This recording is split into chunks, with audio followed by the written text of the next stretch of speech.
Hey friends, today I'm gardening with Creekside. We've got a little work and we've got a little play to do. We are going to trim some butterfly bushes that are along the creek bank right here because it has not been done and that needs to be done. So that is the work portion of the day. And then for fun, we are going to plant 3 more clematis in the berm. Really fun, exciting to share that with you. So first, let's talk about what we're gonna do overall. Okay, work. We need to trim the butterfly bushes. So we have got along here at the creek bank in front of the limelights, there is Miss Violet butterfly bush. So nice, as you can see, this is the one that probably gets the most sun and she is the happiest. Nice and big. Butterfly bushes bloom on new growth, so we need to go ahead and prune them. That way it encourages new growth, which means encourages new blooms. We have 4 here, and this area is not an area that we maintain a lot. Like, it's not a high fuss zone, really, what I guess I would say. And so, like I said, this one probably gets the most sun, and you can kind of see this one's a little bit smaller. That one's a pretty good size. And then Sweet Thing here on the end is pretty little and kind of pathetic. But by encouraging and pruning them, that is going to encourage the new growth. So we're going to do that. I'm going to show you 2 different ways that you can do it. One is more precise and one is just like have at it and go for it. Behind those, we do have limelight hydrangeas, and you can see that they are flushing out and doing quite nicely. The greenhouse literally is just right over there, like the nursery. So you can probably see the porta potty. This is the pines area and outdoor. You can also see how much the honeysuckle is overtaking this area. So we have really got to pay attention to that this summer and stay on it and make sure that it does not overtake this area. Can we just take a moment and appreciate these daffodils? Oh my goodness. Are they not just happy and cheery? I got these from Van Engelen. I planted them, gosh, in the fall. So I have here in the front, that's closest to me, a nice soft creamy white with a yellow throat, nice thick beautiful stand of them. Of course, I did them in my traditional nice big groupings, kind of scattered them out, and then we went down through here and transitioned to more of a pure white. The whites started blooming first, so they're kind of on their way out, but really have enjoyed these this year. I have embraced the bulb the bulb mania this year, and man, we have so enjoyed them this spring, having all these daffodils, jonquils coming up in our yard. It has been fantastic. Now behind here, because we had a customer, I think just talking to Jerry yesterday, she said, well, are you going to plant something, you know, around the jonquils when they are done? And he said, well, we don't need to because we already have stuff planted there. One, we have, of course, the butterfly bushes and then the limelight hydrangeas. Behind these jonquils, we have got 3 Invincible ruby hydrangeas. Now, right now it's kind of hard to see them because they are sticks and they are just kind of fleshing out. But look at that new growth popping out. These are smooth hydrangeas. There's 3. So there's the 1, then there's a 2, and then right over there is the 3rd. Smooth hydrangea, I don't think we have pruned them this year, so we just added that to the to-do list. Smooth hydrangeas bloom on new growth. Very similar, in that same category. It's like an Annabelle or an Incredible. That's all in that smooth hydrangea family. Blooms on new growth. Rubies are great though because they're color specific, and they, guess what color they are? Yep, that's right, ruby red. Do really well. Here in the south, we have found that they do the absolute best when they get morning sun and afternoon shade, which is exactly what happens to this space because the sun comes up here and goes across, and then you can see I've got this nice stand of trees right here that gives it good afternoon shade. Last year, Jerry and I could see these babies blooming from the front porch, and it was just a glorious, beautiful sight. So as the jonquils, the daffodils begin to die back, the hydrangeas will come to life and start blooming. So that is really fun. And then we also have right here, I have 3 snowball bushes. So now some people in the South call hydrangeas a snowball bush. It's not. A snowball bush is a viburnum. These are viburnums. This is popcorn. First year that I've gotten good blooms on it. Really excited about that. But viburnums are deciduous, so all of this green is brand new growth for this year. Popcorn, as you can see, is just starting to open up, and you can understand why people may be confused this with a hydrangea. It is not. Here maybe is a better bloom so you can understand.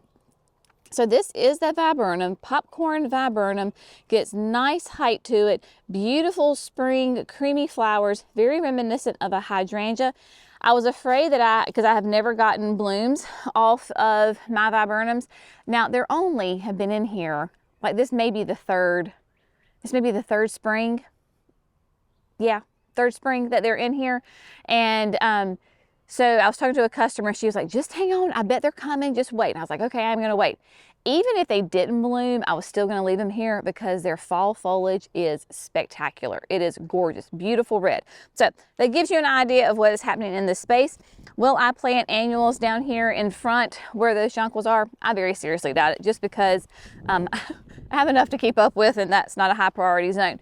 Now, coming over here, where are we gonna plant those clematis? Well, we're actually going to kind of have a little paradigm shift here with clematis, because you may think, oh, you're going to plant the clematis on the fence and it's going to climb the fence. Well, I could, but I'm not. So, fun little thing, I was talking with the owner of Brushwood Nursery, great family company down in Athens, Georgia, specializes in clematis. And so he and I were talking back and forth because he had seen the video that I had done earlier, I don't know, what was that, a month ago, when I was planting the clematis in the back. Really loved the video, and he was like, if there's any, if you'd ever like some clematis, just let me know. And I was like, well, you know clematis better than I do. What would be fun for me? So he sent me 3 Hudson River clematis. He said, I did not know you could do this with clematis. He said it is great as like a kind of a rambling ground cover. So don't trellis it. You can if you want to, but you don't have to. It'll make a great, beautiful ground cover, and it's a continuous bloomer. So it'll do these beautiful, deep, rich blue, slightly purple flowers, and it will bloom continuously all through the summer. Makes a great cut flower, makes a great ground cover. So that is what we are going to do. It's gonna be so much fun. I am going to do them right here, intermingled amongst my camellias. So I have the 3 October ruby camellias right here, and of course those are evergreens. We'll get a nice size to them, but not ginormous. So we're going to kind of tuck them in because clematis like to have their roots in the shade. So we're going to kind of plant them strategically, and so I imagine that they will kind of fill in here, more in the back, and then kind of towards this way. And then I have pufferfish back there. And of course, pufferfish is a beautiful, creamy panicle hydrangea from Proven Winners. So you're gonna have the creamy white of the pufferfish. You're gonna have that rich, rich blue flower from Hudson River. I don't know as far as the timing if my October rubies, October Magic Ruby Camellias, which are obviously another red, I don't know if they will be blooming at the same time as the clematis. We'll see. But how fun would that be? You had creamy white of pufferfish, the blue of the clematis, and then the red of the camellia. Red, white, and blue. There you go. We'll see. I don't know. But either way, it's going to be gorgeous, and it will fill this in, and it really won't matter as far as like how big my camellias get, because it's going to be a ground cover and be wonderful. So what we're going to do first is we're going to prune the butterfly bushes and the hydrangeas. Let me show you how to do that. 2 easy ways. You get to choose which one you want to do, and we're going to get those pruned. All right, so here we are beside the biggest butterfly bush because I thought it might just show up better on the camera. Now, there are 2 ways that you can go about pruning your butterfly bushes, and this will go for whether it is a moderate size like Miss Violet, who maxes out in that 4 to 5 foot range, a pugster who's nice and short, or one of like the old-timey ones that gets nice and big. Method number 1, get your nice pruners, right? Your nice little clippers that you have that you use for everything, and you can come in right above 2 leaf nodes and you can snip off a limb, right? Snip off that stem, and then that way the 2 little stems on each side, those little leaf nodes, will grow into other branches with new flowers on them. I tend to do this method of doing those really precise pruning when I have a plant that is going to be in like a very noticeable area. Maybe it's a high traffic zone right beside a sidewalk or a pathway. It's when I want to prune a shrub or a bush, right? Mostly a shrub. Want to prune that shrub so that it doesn't look like it's just been pruned. So if you didn't know it, I come in here very precise, prune it up, and it looks nice and shapely and very, very pretty. That's when I do that. The other method is a little bit faster, and if you have some aggression, maybe you need to get out for the day, you can use your hedge trimmers. Jerry got me, these are Stills, battery operated. This is the HSA 66. There you go. But it is battery operated. It's light. It does a great job. The one downside of it though is that it doesn't do like really thick diameter pieces. This is great when you are doing a ton of pruning and you don't, quote, care about a precise cut. The plant itself does not really care about a precise cut. It's more for us as a gardener for the aesthetic value. And at that point, you can take this and you can easily take like this kind of butterfly bush, you can easily take it down by half. Not a problem whatsoever. The best time to prune a butterfly bush is coming out of winter, going into spring, when you've got some new growth on it. Clearly, I've got some nice, pretty growth on this. It is the perfect time to go ahead and prune it. So I am going to use my hedge trimmers on this because it is, like I said, not a high visibility area. Nobody really walks right up close to this, and I've got a lot of pruning to do, and this will make very quick work of this task. So without further ado, we're just going to get to it.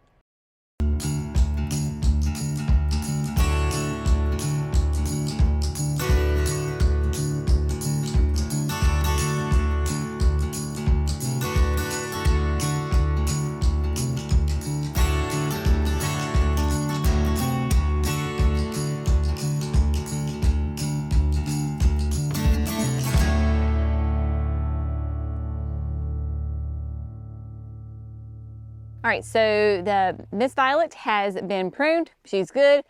Nothing left to do to her. When I do come back through and fertilize all my shrubs and perennials, which I probably could go ahead and start doing that now, I will go ahead and give them a little dose of some plant tone, help them thicken up. But other than that, that's it. Easy peasy on the butterfly bushes. Sitting here beside Invincible Ruby. Basically, it's the exact same way that you're going to prune your butterfly bushes. When you're pruning a shrub, essentially, if you want to do it the really neat and tidy way, again, we go right above where there's two little leaf nodes. You come in and you prune it. If you don't care about being neat and tidy, take the hedge trimmers and just trim them. So with this Invincible Ruby, because it is a little bit on the smaller side, I am going to come in and just with my clippers, just really come, it's not rocket science, it's not hard, it's very kind of therapeutic, just to come in and take off the tips. I have an advantage because now the hydrangea is flushed out and beginning to pop out all that beautiful new growth. So it's really easy to tell where those little leaf nodes are, and I can just come in and trim right above them. And I don't have to really kind of look very hard, just come in and clip them back. So when you're pruning your hydrangeas, it really is very important to know, do they bloom on new growth or old growth? Because if this were a hydrangea, say a macrophylla hydrangea, that blooms on old growth. And if I were doing this to a macrophylla hydrangea right now, guess what? I have just cut off all of my blooms for this summer, and I'm not going to get any flowers this summer. However, this is a smooth hydrangea.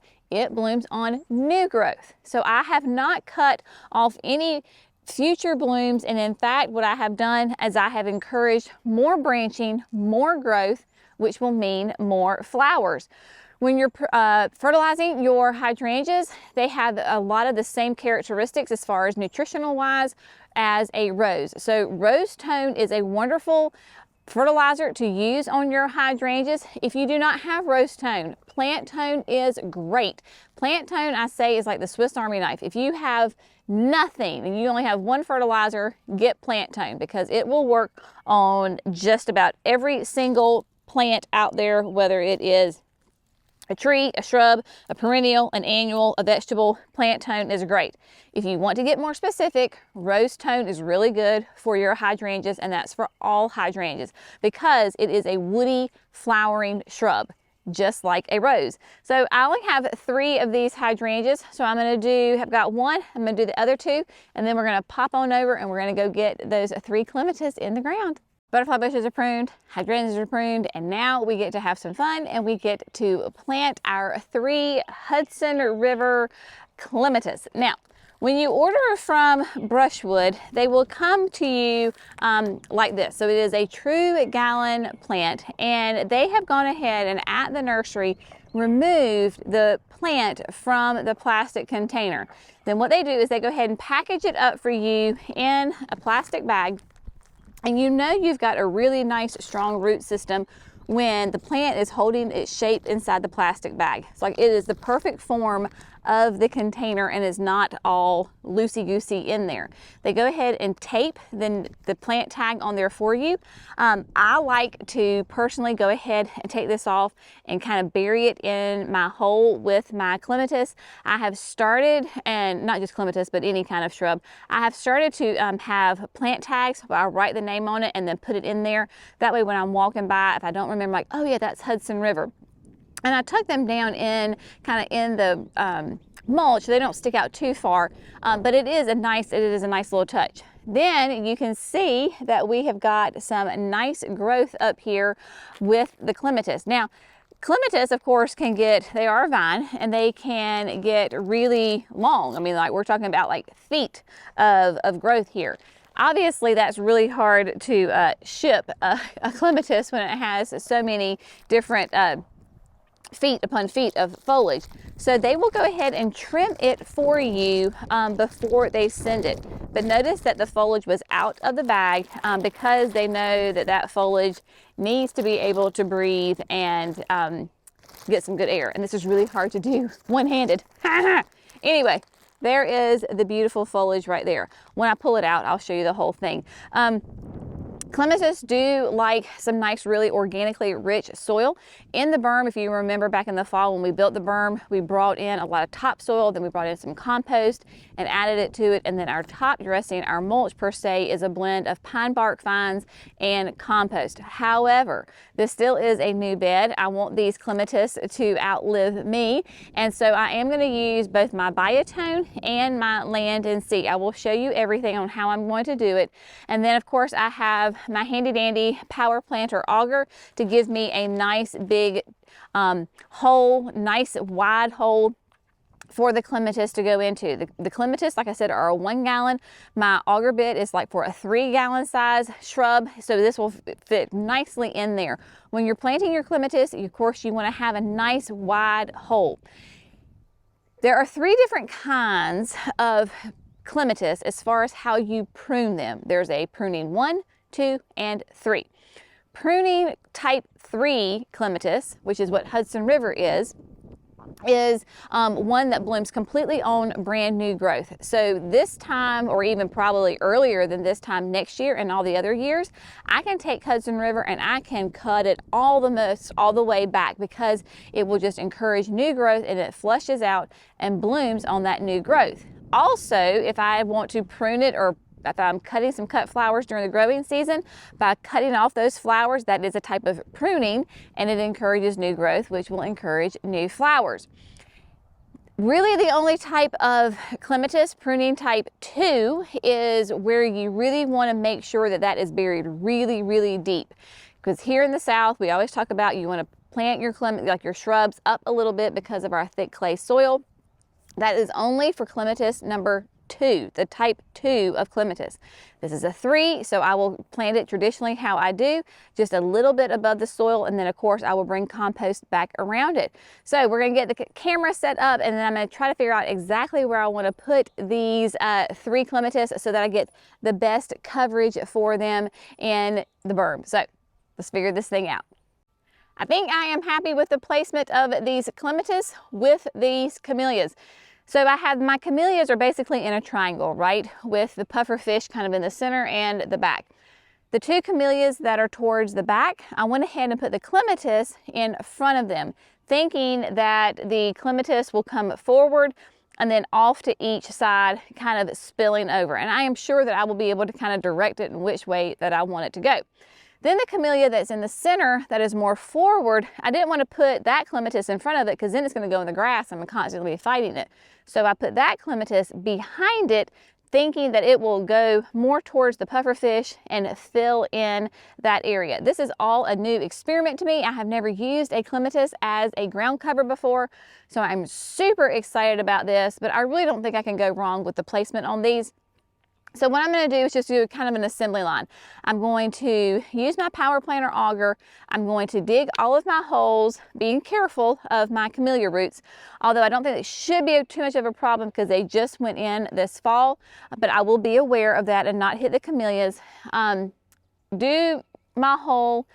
Every hole gets biotone, and then I'm also going to mix in a little bit of the land and sea in the hole with it, with that native soil and the biotone, mix it all together, put the clematis in, and then bring back all that native soil that had that mixture in it, and then I'm going to top dress with the land and sea. I'll show you everything, but I just want to give you a little preview of my method. And then as far as maintenance on this, we just need to make sure that it gets nice, well watered in. That's the beautiful thing about planting these in the early spring here in the south, is we're constantly getting rain. We just got rain last night, so this ground is going to be nice and moist. This bed is going to have irrigation. The bones of the irrigation is in, but not the actual placement of the lines. We were going to wait until we get really all of our shrubs and perennials in the next couple of weeks, and then we will lay the irrigation. But this will be on irrigation because you need to have nice consistent moisture for your clematis, especially when they are continually blooming. So yep, that's what we're going to do. We're going to get everything going here.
I am happy to report that all 3 Hudson River clematis are in the ground and they can now start growing and being happy in their new home. Very happy with how the placement turned out. I think they're going to do really nicely. And I just realized this, essentially, they're in a straight line. I mean, not a perfect straight line, but you can see that basically they are in a straight line, and I can help them kind of, you know, spread their wings and grow in other directions. But really nice growth on these.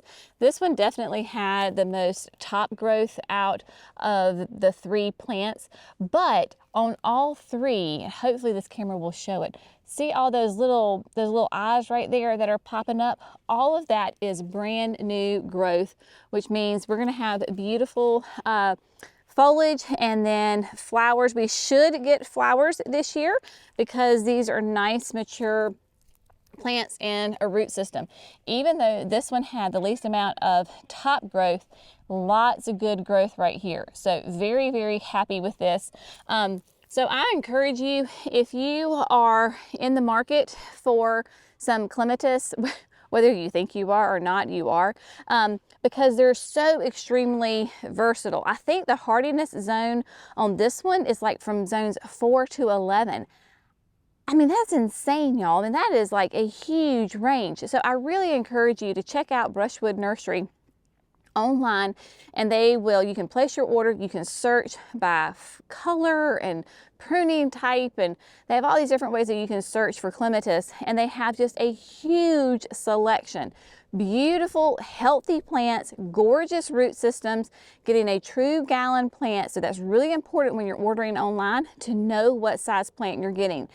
If you can get a plant like this that is in soil and not a bare root, I would try to stay away from the bare root because you just don't know like what size you're going to get. But when, like with Brushwood, it tells you it's a true gallon. You saw how big those plants were in that root system. Remember, this is a perennial. Roots size matters, and gorgeous new growth is going to happen on these really, really quickly. I've been very pleased with the ones that I got a month or so ago.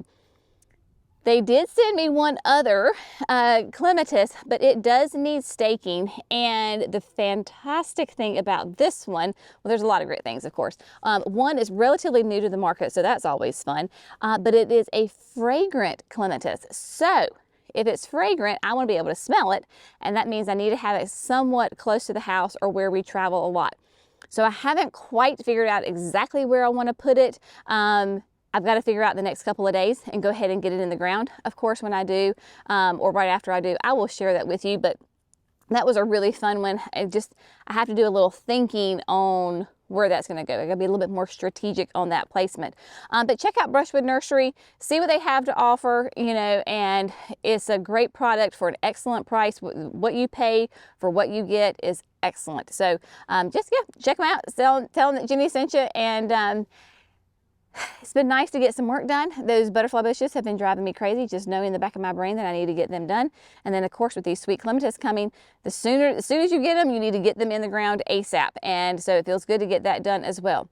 As always, hope you have learned something, been inspired. Get out there in your garden, even if it's to pull one weed.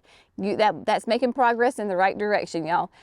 We appreciate you, as always. Thanks so much for growing with Creekside. Y'all have a great day, and we'll see you in the next video. Bye, friends.